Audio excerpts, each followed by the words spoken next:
भारतीय सेना ने ऑपरेशन सिंदूर के तहत पहलगाम में हुए घटना का बदला ले लिया है। हालांकि इसको लेकर के देश में कुछ सियासत भी हो रही है। हमारे साथ बात करने के लिए हैं बीजेपी के राष्ट्रीय के नेता हैं ऋतुराज। कैसे देख रहे हैं? लग रहा है कि भारतीय सेना ने जो जज्बा दिखाया, जो उनका उत्साह था, वो महिलाओं की सिंदूर की उन्होंने लाज रखी, क्या कहेंगे? देखिए, विषय बहुत गंभीर है। एक धारणा बन चुकी थी कि इस देश में आतंकवादी घटना होगा और भारत की सरकार मात्र कुछ घोषणाएं करेंगी और मात्र रिपोर्ट पाकिस्तान को देगी और न्याय की गुहार करेगी।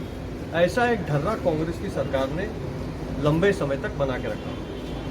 मोदी जी के सरकार में आने के बाद से ही ये स्पष्ट है कि टॉलरेंस आतंकवाद को लेकर 0% और खाली बोलने के बात नहीं, करने की बात।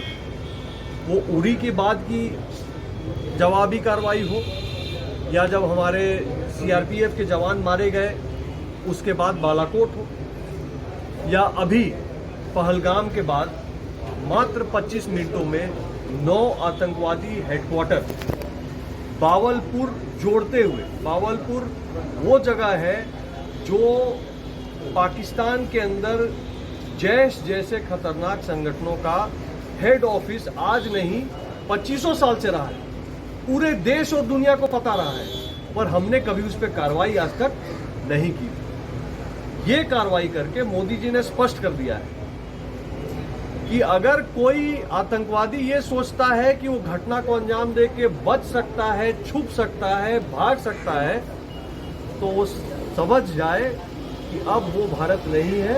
ये घुसेगा और मारेगा और कोई बचाने में नहीं आएगा। प्रधानमंत्री नरेंद्र मोदी ऑपरेशन सिंदूर के बाद सभी नेताओं से अपील किया और कहा कि सभी लोग को एकजुट होकर रहना चाहिए, लेकिन कांग्रेस के नेता हैं, उन्होंने कहा कि ऑपरेशन सिंदूर नाम नहीं देना चाहिए था, इससे कोई फायदा नहीं होने वाला है। देखिए, सवाल ये है कि विपक्ष में इसलिए है क्योंकि विपक्ष सही मायने में देश की भावनाओं से, देश की जनता की मन की जो चिंताएं हैं उससे पूरी तरह से कट चुका है। संवेदनशीलता खत्म हो चुकी है। वो सिर्फ राजनीति कर रहे हैं। उनको दिख नहीं रहा है कि देश के बच्चे बूढ़े के मन में पहलगाम के बाद क्या विचार, क्या भाव जागा।